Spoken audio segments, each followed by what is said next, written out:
Well, we left off in the last video where we were returning home with the chopper, and I said we were going to go get this combine from Kaz Equipment. I have just got back here with it. I'm going to go ahead and put the little prop piece that goes in the bin in order to put the little bonnet style tarp on there. And we are going to get the grain head on, and we're going to make sure that's all set and ready to go. Garrett's getting the 900 cleaned up, and the boys are working on changing tires over so that we can haul wheat with these trucks. These flotation tires are meant for running in conditions where you need the flotation. They are expensive, and you really need not to run them when you don't need them. Jason's working on the sand truck, and what he's doing is he is replacing all of the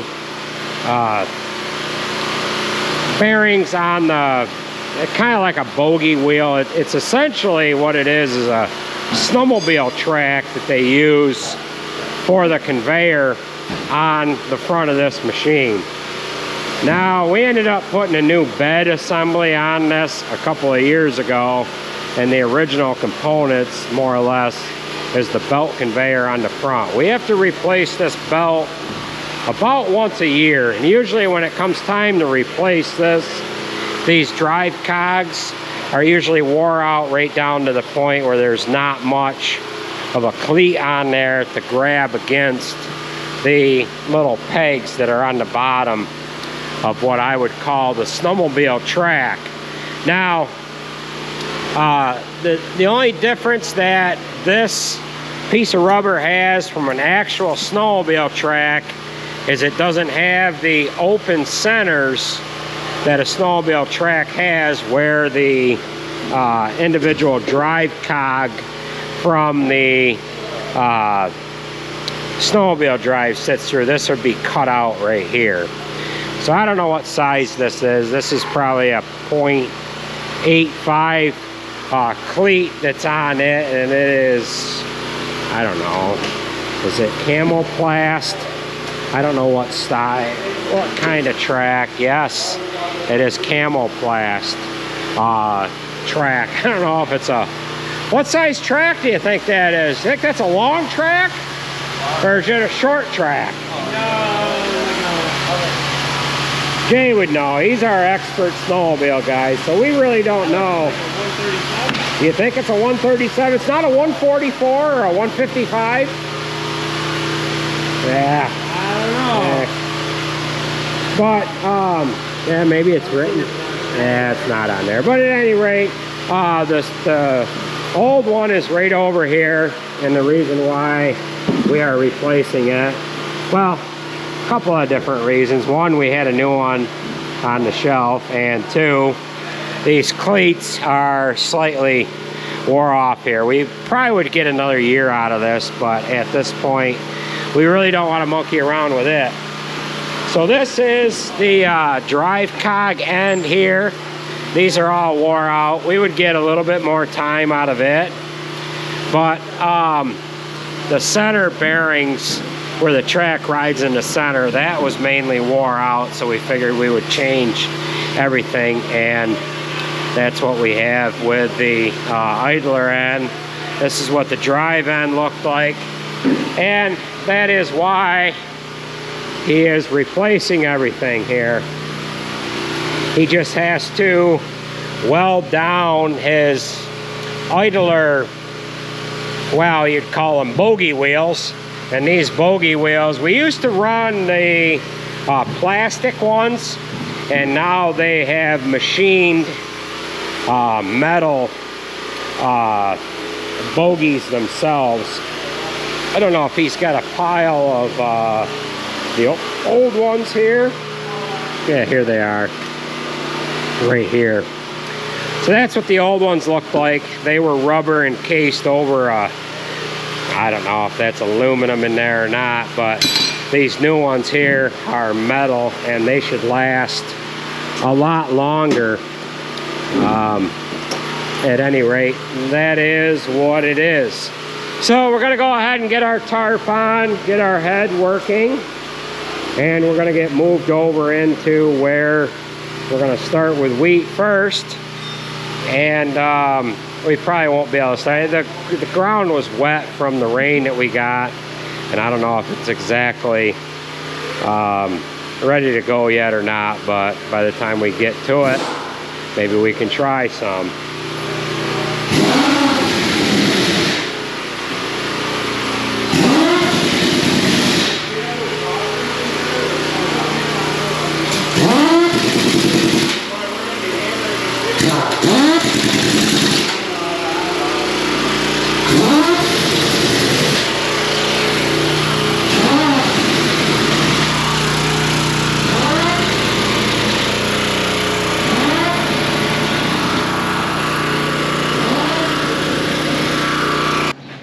Well, we're actually going to try cutting some wheat today.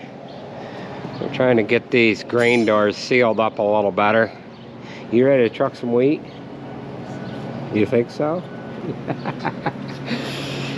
But before we do that, we've got some plastic to put on this grain head.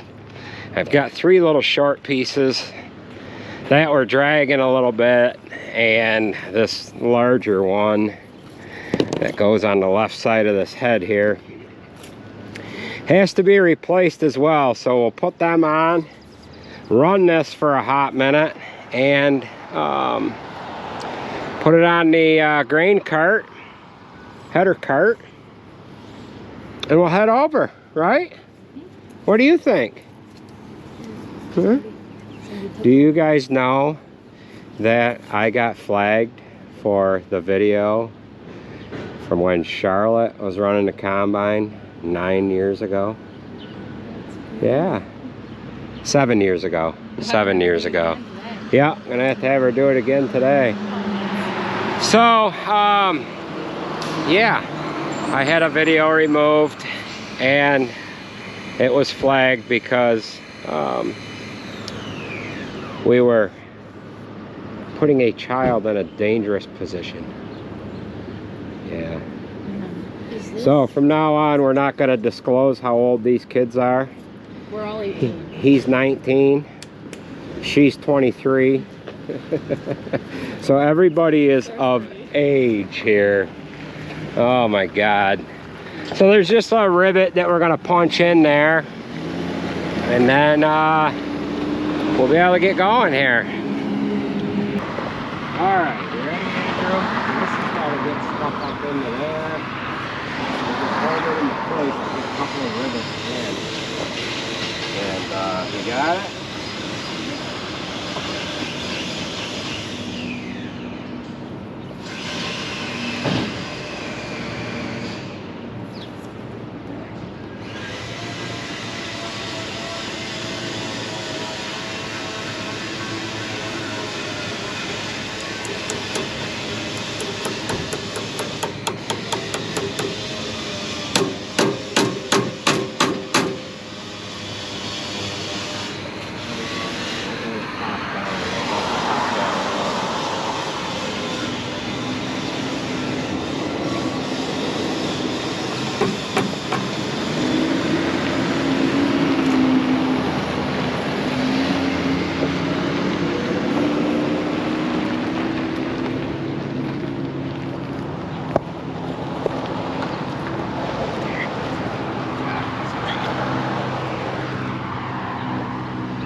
So what these are is a pound rivet, and when you drive this center through, it pushes this end out, it mushrooms it out, and that's what holds it in there. So we've got to put a few more into this one, and then we do the same to these smaller ones here that get set in these sections here. So these are kind of just a replace as needed piece. One year I went through and put all new plastic on, and it doesn't need it now. Just got to replace the pieces that are ripped and torn, and that's about all you need to do. So we'll get this riveted on. We've got to run it,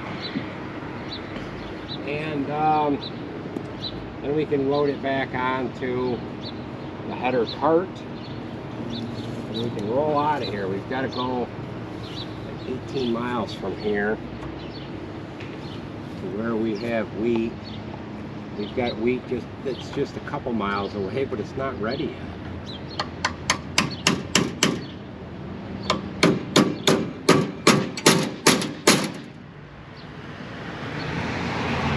Oh.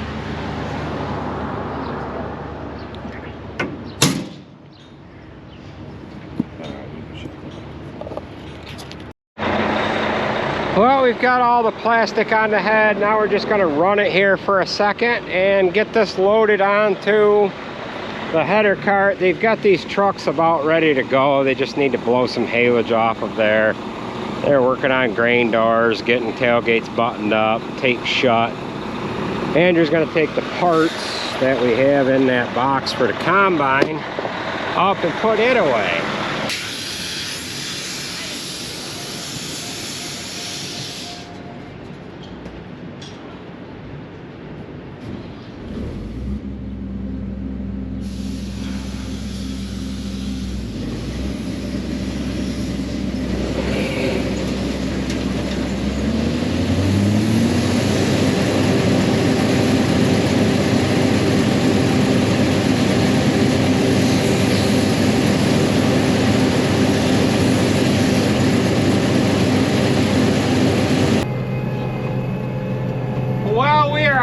To the field. We had some minor work here to do to the grain head. We just had a couple of them plastic pieces to replace. To be honest with you, I was gonna wait and do them after I had gotten to the field, maybe do them in the morning before the wheat was actually ready to cut, but it was early, too early to get cutting here this morning, and I figured I had some time and figured I would just go ahead and get that plastic replaced. I briefly want to touch on what I talked about just a little bit earlier on in the video when the kids were all around the combine there. And I had received an email here from YouTube yesterday morning, and they had removed one of my videos, and the video was from, I believe it was 2015 if I remember right, and they removed it for there was something about, I forget the exact wording, something about putting a child in harm's way or something like that. And the video title was Charlotte Combining Wheat or something. And from what I can remember, I was not able to see the video or anything. All they gave me was the title of the video, and I'm just going off of memory, and I'm assuming it's the video from when Charlotte was combining wheat. And she would have been 9 years old if it was 7 years ago. I do not put my kids in any dangerous situations where they could get hurt. Now, yes, they're operating large equipment, but the equipment is safe. They're in an enclosed environment. They're in a cab. You know, the tractor, yes, could get struck by lightning, and they could be killed from that. But you know what? If they go to the supermarket with their mother or the shopping mall, I mean, somebody could go postal and shoot up a shopping mall. Or somebody might be texting on their phone in the supermarket parking lot and could run my wife and child over right in the parking lot. So there's no guarantee as to putting a child in any environment that's not safe. With that being said, we're going to leave it at that, and I guess I just got to be a little more careful with how I talk about how old these kids are.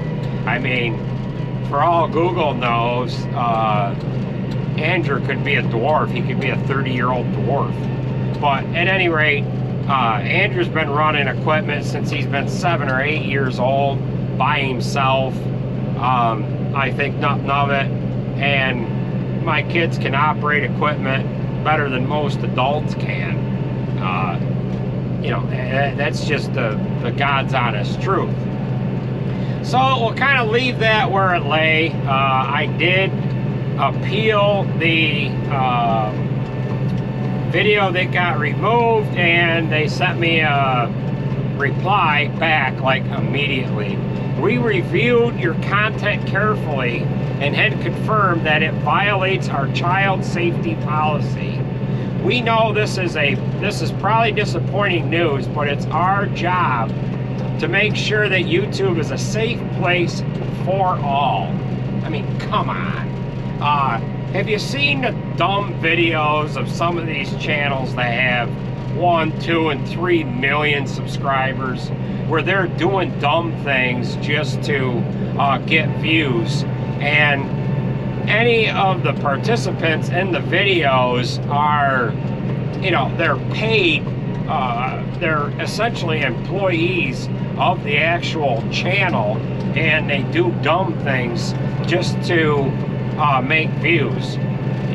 Whistling Diesel, for example, the amount of stunts that he does on his channel, them young kids that are hanging around him, they're not kids. They are 18, 19, 20 years old, younger 20s. They are doing things that somebody could get killed, and they're doing it solely for the purpose of views. They do a great job with making great videos, but at the same time, they are putting themselves into dangerous situations. So we're gonna be to the field here in a second. We'll get hooked onto the head here. Sarah brought it over, and we'll get shelling some wheat. Hopefully the moisture is right where it needs to be. Even if the moisture is a little on the green side, we're going to the wet side. We're gonna just combine it anyways. Doug from Mayberry's called yesterday, and he says, when you gonna be bringing over wheat? We got the dryer going and we're waiting for you. So they're just starting to do some wheat over that way, but they're kind of in the same boat that we're in, and some's ready, some's not. So we'll just have to deal with it. Usually the wheat is waiting for us, and this year we're a little farther ahead on the calendar. We're getting second cutting done.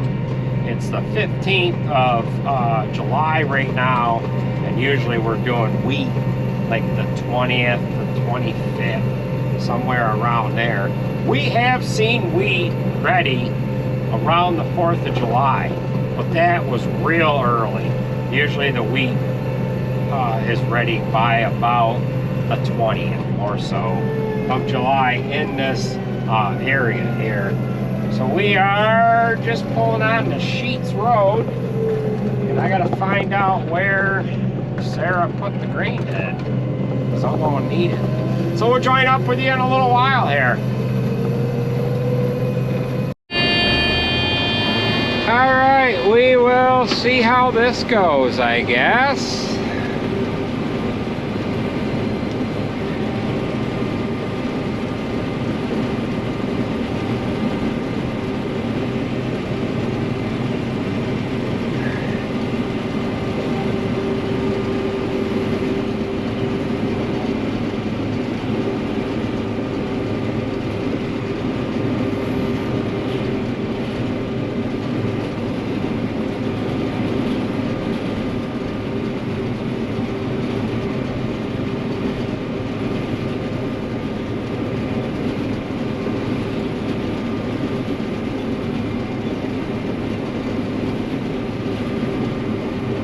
gotta put the camera down and I need to do some adjustments here.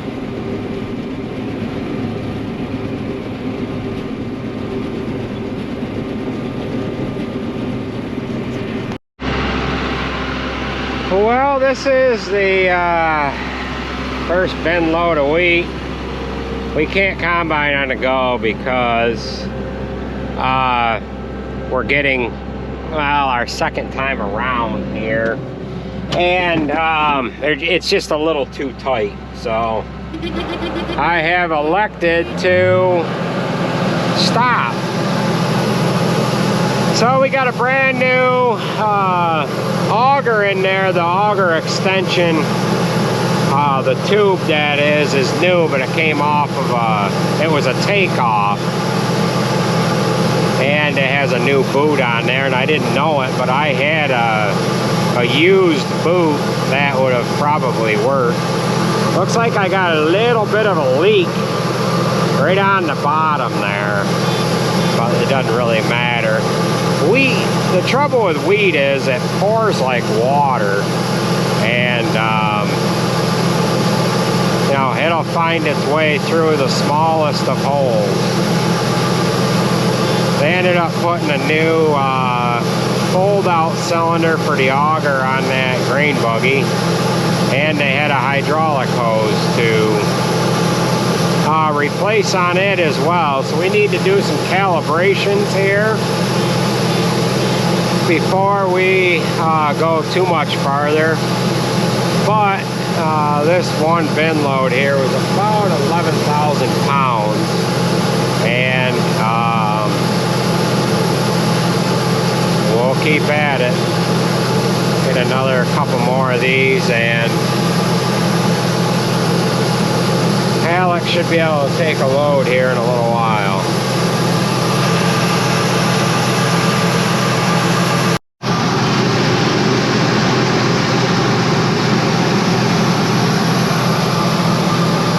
Wheat looks pretty clean.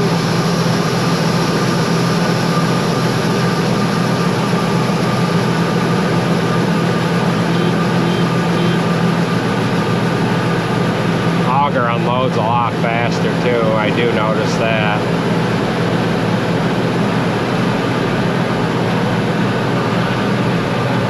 We even have a grain saver on there.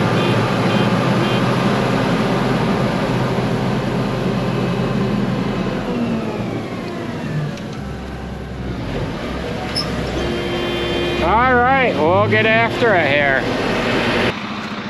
Well, we have gotten one load cut out of here, and this damn knife bar is just giving us fits.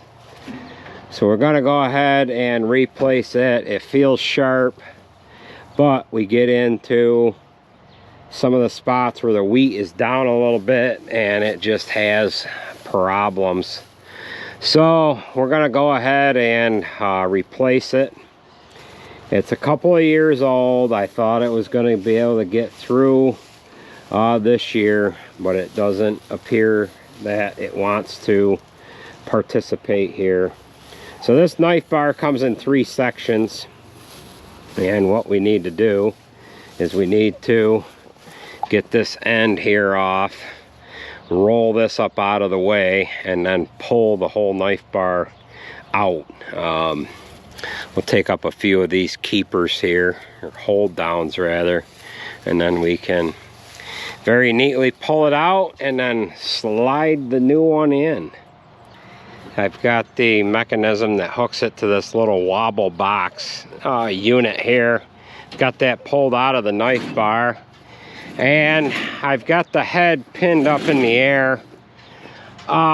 We probably should put it down a little bit, and we'll get this out. Sometimes you have to hook a chain on these because they kind of work kind of hard, but this is pulling right out. So if we can do this without cutting any of your fingers off and mine, we'll get it out.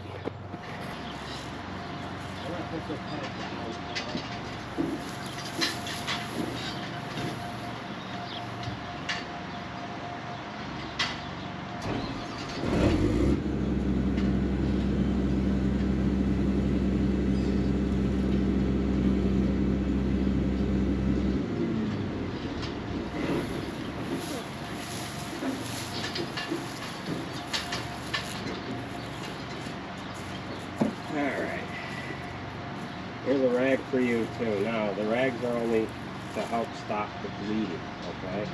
Since we don't have any gloves. So, I will pull this out. If you see it get caught, just use these tools here to, you know, use them in place of your fingers. If we have to hold the knife bar, you'll hold it with the rags, okay? So do not touch it with your fingers. I will pull it, see if you see a spot where it's getting caught, and hold it down, okay? Do not touch it with your fingers. You ready? Wow, this is unbelievable. Okay, so hold it down with the tool. Yep. Wow. I have taken, well, not me personally, but years ago we used to cut hay with these mowers. They were called hay binds. They had a reel on there just like that. $4.89 and $4.99. New Holland 12-foot sickle bar mowers. You'd hook a pickup on there and you'd pull it out, and it would work hard all the way out, because sometimes these knife bars were bent just a little bit and it was a mongrel. But that came out easier than I've ever seen a knife bar come out of anything. So that means this knife bar is not bent anywhere. Sometimes you can bend them from hitting a stick or something, and it jams and it'll just buckle the knife bar itself. So we have to bolt our sections together here, and then we can guide the new one back in, and then that's when we want to pay attention to, you know, pushing it down with something other than your finger.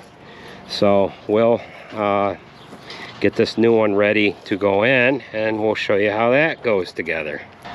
Well, these knife bars come in sections. Being that this is a 20-foot head, you aren't going to buy a 20-foot complete cutter bar. So I called up Kaz. They had the cutter bar for this 620F head. Sarah took Alex back to the barn to get another truck. She hightailed it right to Kaz. She said there's only one box.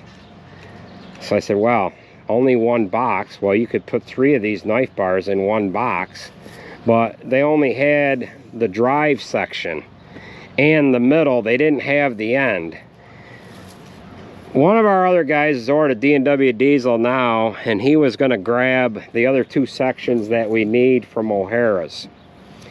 The end section, which is this short section here, I can remember when I did this last time, I had to cut the bar off, and I didn't have a short knife, so I ended up cutting one of these. Maybe I didn't cut it, but I thought I cut this with a chop saw or a zip wheel or something. I'm not sure.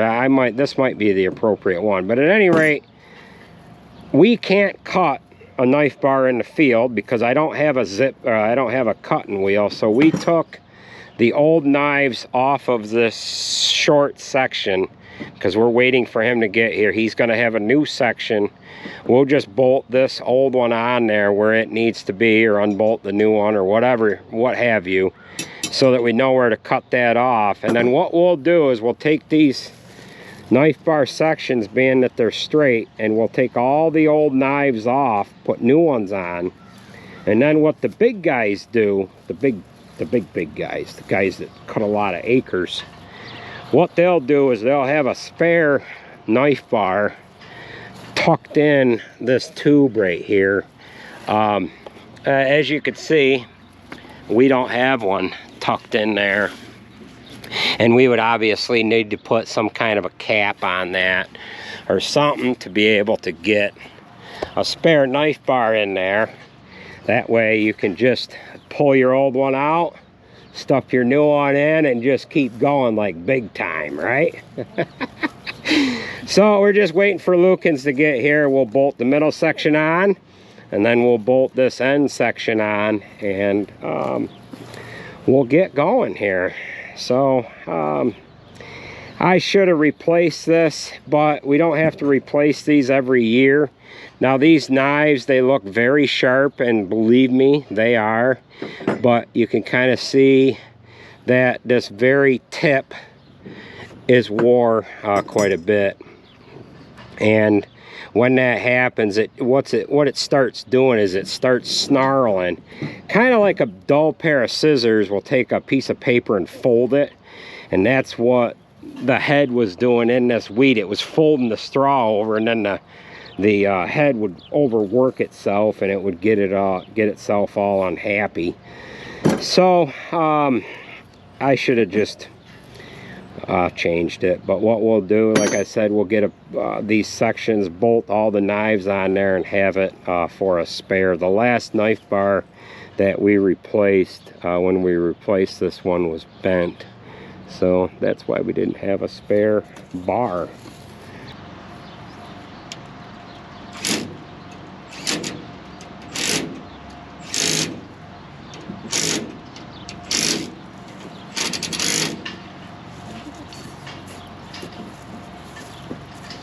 Okay.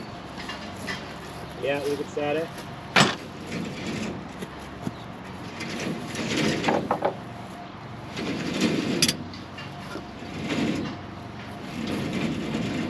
Perfect. Okay, now we just need to get our end in there and go to town here.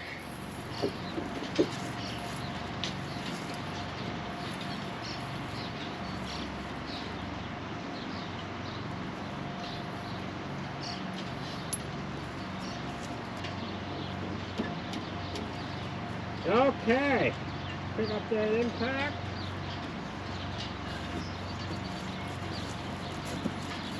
Right, we are gonna get running. They're gonna put the rest of the tools away and box that up, and we're gonna get moving here. I better hook up my shaft. I had that unhooked so that I could roll it around easier.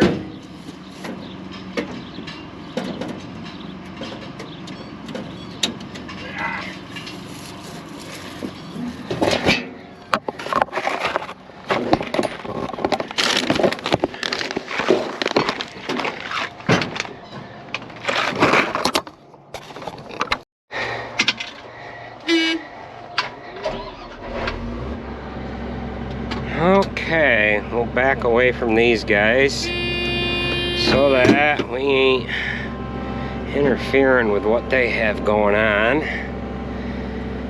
And we're gonna go up to the top of this hill here. And bring our reel down, throttle up. Running a little smoother. Bring our reel down. We had that up out of the way so we weren't combing our hair with the tines.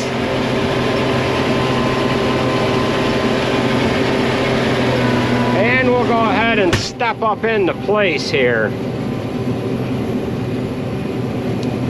The quality of the cut was very similar to what you would see if you had green grass growing and or tough wheat either early in the morning or at night. You could see these spots where I kept starting and stopping here, and it was just a mess.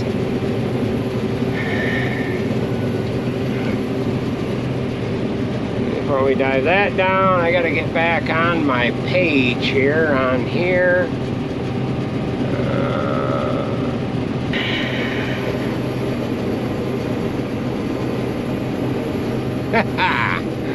Wow, what a frickin' difference. So much quieter. Oh man, the damn head wanted to frickin' shake itself loose here. It actually shook so much every once in a while. I tried it there, couldn't get it. And you know, there was perfect conditions right there. Straight standing wheat. I mean, we're down and lodged a little bit right there, but nothing that should have bothered. I should have just frickin' put a new knife bar in this before we started here. Oh well.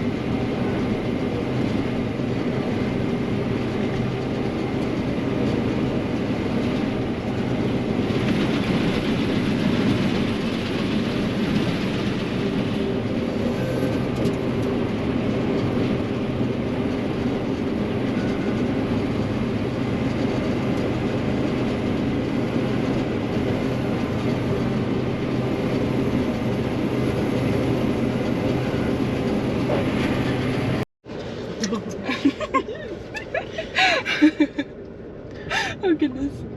Well, that's gonna do it for today. Sarah backed her load of weed inside that building there. It was too late to take that load.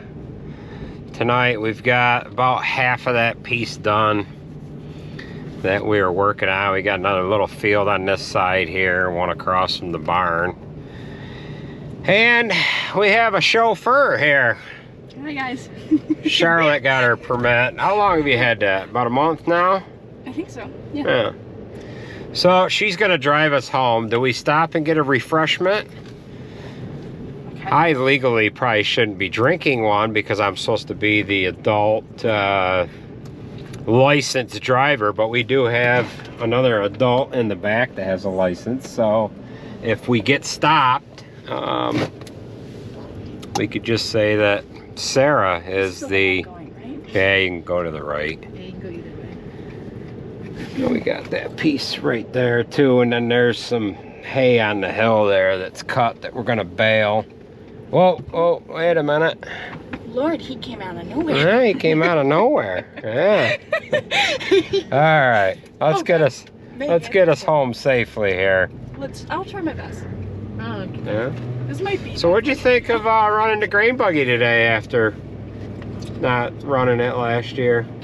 I don't know. It's a little scary. A little scary? A little bit. Well, we'll get right after it tomorrow, and yeah. So that'll do her for this video anyways. So thanks for watching, and we'll catch you at the next one. You got anything else you want to say? No. No? How about you? No. No? Got Nothing? Got nothing to say? All right. Well, we'll catch you at the next one.